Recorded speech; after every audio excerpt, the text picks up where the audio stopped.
The first thing I noticed was the smell. Hospitals always reek of antiseptic and false hope, but this one carried something darker: stale coffee, wilted carnations, the sour tang of unwashed bodies crammed into curtained cubicles. They'd wheeled me into a corner near the nurse's station, where the fluorescent lights hummed like angry bees. Mrs. Langley. The resident looked 12 years old, his stethoscope dangling like a cheap necklace. "You've fractured your hip. We'll need to operate." I opened my mouth to ask how long recovery would take. The azaleas needed pruning before first frost when pain lanced through me like lightning. My fingers clawed at the sheets. Somewhere beyond the morphine haze, a machine began beeping in frantic rhythm. "Call Daniel," I thought. Then immediately, "Don't. He's presenting at the conference today." The neighbor who found me had already left. "Your son's on his way," the nurse lied cheerfully while sticking an IV in my arm. I knew better. Daniel hadn't answered his phone since Thanksgiving, when Melissa complained my pumpkin pie was too ethnic. As if nutmeg was some exotic spice, they discharged me at dawn. The cab ride home took 17 minutes, just long enough to rehearse all the things I wouldn't say. "I saw your name on the hospital visitor log." "You never came." The nurses thought I had no family. "I dreamed you were a boy again," pressing cool washcloths to my forehead when I had fevers. The house looked smaller somehow, more brittle. The rose bushes I'd nurtured for 20 years stood parched, their petals littering the walkway like crumpled tissue paper. My key jammed halfway in. At first, I thought it was the tremor in my hands, the one that started after the surgery. Then I noticed the lock. Brand new. Brushed nickel instead of brass. No scratch from when 7-year-old Daniel tried to carve his initials with my car key. The doorbell didn't work either. Dead batteries, maybe? Like my phone, now blinking with a final warning before shutting off. I pressed my palm against the wood. Somewhere inside, the grandfather clock chimed, the one I'd rescued from a flea market when Daniel was born. "I'm here," it seemed to say. I remember. A curtain twitched in the upstairs window. Melissa's face flashed pale before disappearing. That's when I understood. They hadn't just changed the locks. They'd rewritten history. The voicemail clicked on after 4 rings, the same robotic tone Daniel had insisted setting up when he was 16. "You sound like a damn telemarketer, Mom." I pressed the phone harder to my ear. Rain dripped down my neck, mingling with the sweat clinging to my hospital gown. "Daniel," I said, voice steadier than my hands. "It's me. I'm outside the house." Your key, a gust of wind snatched the words away. The new lock, silence. Then, "Who is this?" The world tilted. Concrete rushed up to meet my knees. I caught myself on the iron gate, the one I'd painted seafoam green the summer Daniel turned 13, when he swore the color was embarrassing. Now it was black, powder-coated. "Mom!" His voice had gone thin, as if someone was squeezing his throat. "My mother died 3 weeks ago." Somewhere behind him, Melissa's muffled voice. "Hang up. Don't engage." The line went dead. 3 weeks. That was how long I'd lain in that hospital bed, counting ceiling tiles while the ivy dripped oblivion into my veins. 3 weeks of nurses' shoes squeaking past my curtain. "No visitors today, hun." 3 weeks of Daniel's empty chair. I'd made excuses. "He's busy," the lie. They didn't know the hope. Maybe I'm not worth the drive. The truth, sharp as a scalpel, now I knew. They hadn't forgotten me. They'd buried me. Neighbors' curtains fluttered as I limped down the driveway. Mrs. Kowalski from 12 waved hesitantly, her terrier yapping at my heels. She didn't ask why I was crying. Didn't offer help. Just clutched her grocery bag tighter and hurried inside. At the bus stop, I stared at my reflection in the rain-streaked schedule panel, an old woman with a trash bag of belongings, gripping a cane like it was the only thing keeping her upright. A teenager scooted away, earbuds flaring. The 7:15 arrived with a hiss. As the doors groaned open, I turned for one last look at the house. The porch light flickered on. Motion activated. The motel room smelled like cigarettes and false promises. I dumped the contents of my purse onto the scratchy polyester bedspread, a pathetic archaeology of my life.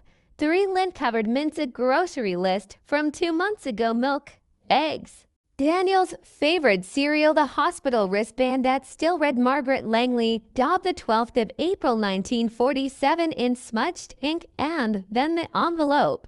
The one I'd carried for 32 years, edges softened by time and the oil of my fingertips. Inside, the deed to my coffin, no, to my house. Margaret and Langley, sole owner, screamed across the top in bold black letters. The paper trembled in my hands. Or maybe that was me. Across the room, the TV flickered soundlessly. Some daytime talk show host gesticulated wildly, her perfect teeth gleaming under studio lights. For a bizarre moment, I imagined her interviewing me. So, Margaret, how does it feel to be erased by your own son? I could almost hear the audience's gasp. I spread the contents of the envelope like a crime scene. The mortgage papers, signed in my looping script the year Daniel started kindergarten. Back when single mother sounded like a challenge rather than a life sentence. The photos, Daniel at 6, grinning with a missing tooth in the backyard I'd landscaped myself. Daniel at 16, glowering by the Christmas tree he no longer wanted to decorate. The quitclaim deed blank. Waiting. This is your life, Margaret Langley. And it fit in a Motel 6 drawer. Kelsey answered on the second ring, Mrs. Langley. Her voice was warm, alert. The voice of someone who still believed in justice. I've been expecting your call. Turns out retirement homes have grapevines. The nurse who changed my bedpan. Kelsey's cousin. The social worker who asked about family support. Her college roommate. We'll need proof of ownership, Kelsey said. I could hear her keyboard clacking. And a current photo of the property. I stared at the motel wall, water-stained and peeling, Mrs. Langley. They changed the locks, I whispered. A beat of silence. Then, good, Kelsey said, and I could hear the predator's smile in her voice. That's breaking and entering. The rental application was simple. Property address, 2143 Willow Lane, owner, Margaret Langley, preferred tenants. Someone who appreciates rose bushes and second chances. I signed my name with a flourish, the pen digging into the cheap motel stationery. Outside, a car backfired. Somewhere, Daniel was probably pouring himself a drink, oblivious to the storm coming his way. Let him enjoy his ignorance a little longer. After all, ghosts can be patient. The certified letter arrived on a Tuesday. I know because Mr. Thompson's grandson, Javier, video called me from my front porch, his 13-year-old face alight with mischief. They're freaking out in there, he whispered, camera angled toward the bay window where Melissa paced like a caged animal. I sipped my Earl Grey, the steam fogging up my new reading glasses. Let me see the stamp. Javier flipped the envelope. Return receipt requested. Margaret Langley, legal owner. My pulse thrummed. 30 years of mortgage payments, of patching leaks and polishing floors, all crystallized in one bureaucratic flourish. Should I drop it in the mailbox? Javier asked. No. I set down my cup. Ring the doorbell. Daniel answered in sweatpants, his hair sticking up in the same calic he'd had as a child. For one fractured second, I saw the boy who used to crawl into my bed during thunderstorms. Then his face hardened. Can I help you? Javier, bless his theatrical soul, held up the letter like a royal proclamation. Delivery for Mr. and Mrs. Daniel Claymore. Claymore. Melissa's surname. The final insult. The door slammed. Through the glass, I watched Daniel tear open the envelope, his lips moving as he read. Property reverts to legal owner. Margaret Langley, 72 hours to remove personal belongings. Melissa's shriek rattled the camera's speaker. They came at dawn like thieves. Through Javier's live stream, the boy deserved a Pulitzer. I watched my son, my flesh and blood, load my grandmother's china into a U-Haul. Careful with that. Melissa snapped as Daniel nearly dropped a box. That's Limoges. I choked on my tea. That priceless Limoges. A $12.99 Goodwill find I painstakingly reglued after Daniel's disastrous first date. Javier's camera panned to the garage where they'd piled my things, photo albums, my sewing machine, the quilt made from Daniel's baby clothes labeled donation. Zoom in, I whispered. There, tucked between a broken lamp and Melissa's yoga mat, the cookie jar shaped like a cow. The one Daniel had picked out at the county fair when he was 5. For our forever home, Mommy. Now it was trash. I waited until their taillights disappeared around the corner before approaching. The new key, my key gleamed in the morning light. The door swung up into silence. They'd taken everything, the furniture, the curtains, even the light bulbs. But they'd missed the important things. The dent in the doorframe where we'd marked Daniel's height each birthday, the faint lavender stain on the hardwood where he'd spilled my perfume at 16, the whisper of the maple tree.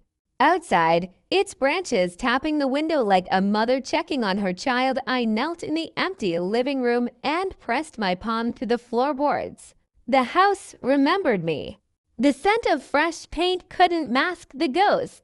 I ran my fingers along the hallway wall where the family photos used to hang, now just pale rectangles on faded wallpaper.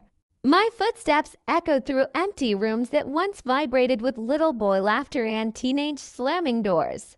In the kitchen, I found the first message, scratched into the windowsill with what looked like a car key. Daniel was here. A chill ran down my spine. Not anger, not sadness. Recognition. He'd done the same thing at age 7 when I'd grounded him for stealing candy. A rebellion carved into our home like a territorial claim. Some things never change.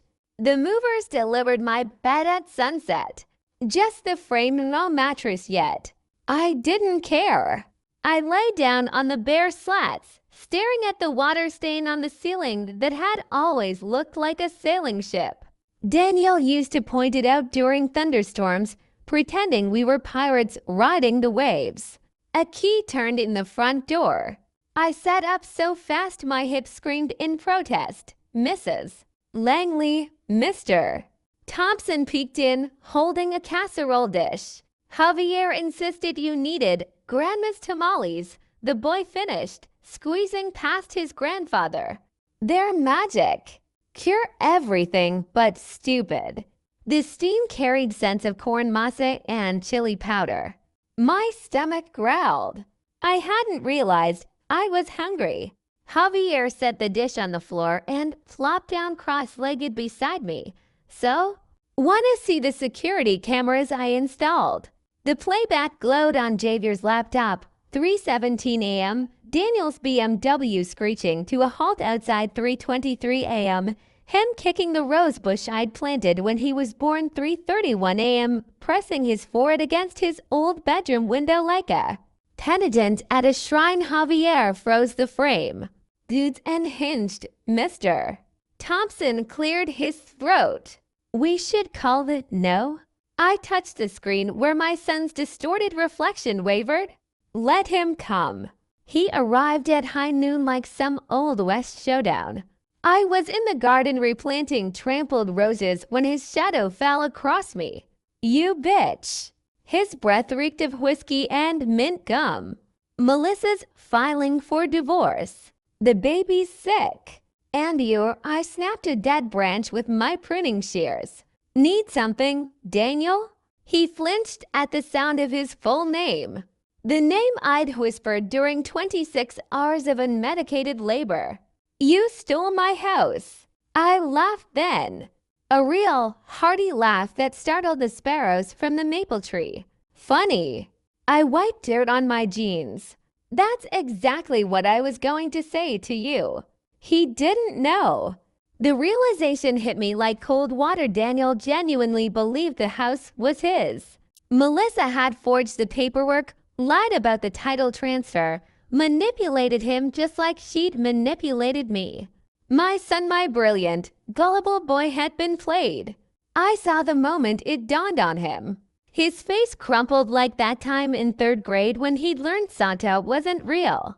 Mom, the front door opened. Javier marched out holding a cardboard box labeled Daniel's crap and Sharpie. Ups. He dropped it at Daniel's feet. Spider-Man underwear spilled out. The roses were bleeding. I knelt in the garden before dawn, fingers tracing the snap stems Daniel had left behind. Crimson petals stuck to the damp soil like flecks of dried blood. My pruning shears hovered over the damaged canes, cut away the rot, or let the wounds heal on their own. The back gate creaked. Daniel stood silhouetted against the rising sun, holding a potted rose bush like a peace offering. The same variety I'd planted when he was born, Madame Hardy, with her snow-white blooms and vicious thorns. His knuckles were bandaged. I broke the bathroom mirror, he said. His voice sounded raw, like he'd been screaming. Melissa left. Took the baby. I didn't move.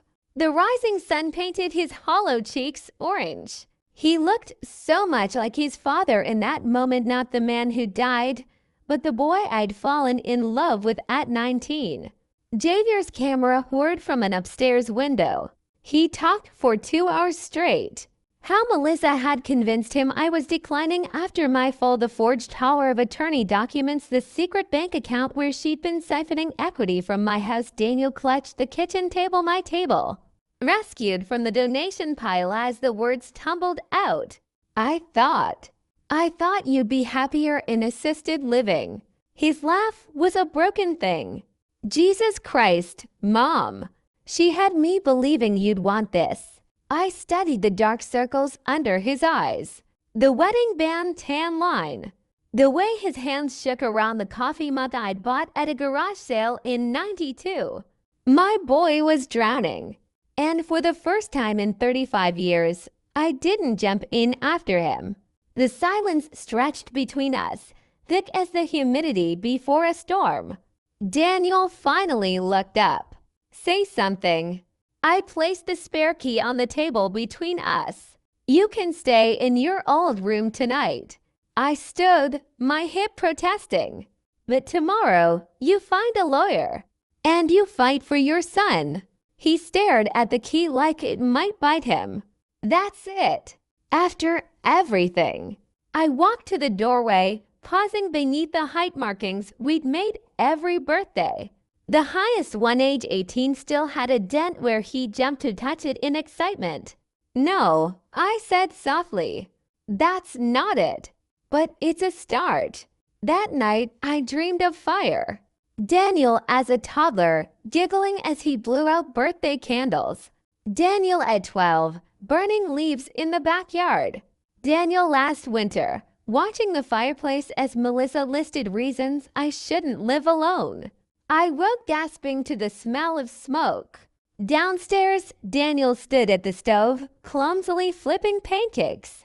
The kitchen was a war zone of spilled batter and eggshells.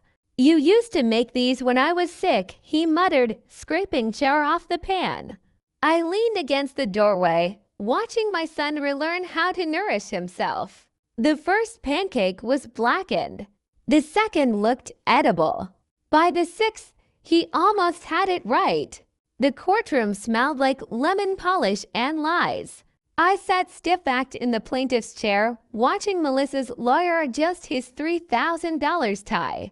Across the aisle, Daniel clutched a manila envelope containing the evidence that would destroy his marriage. The same hands that once clung to my skirt during preschool drop-offs, now trembling with the weight of betrayal.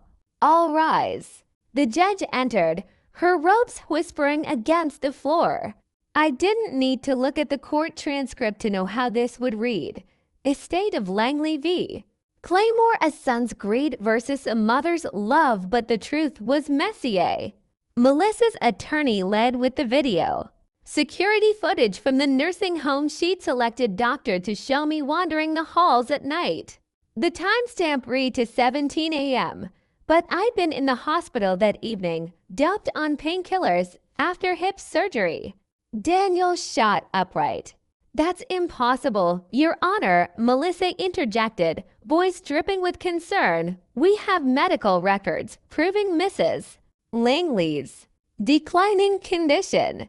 She slid a folder across the table.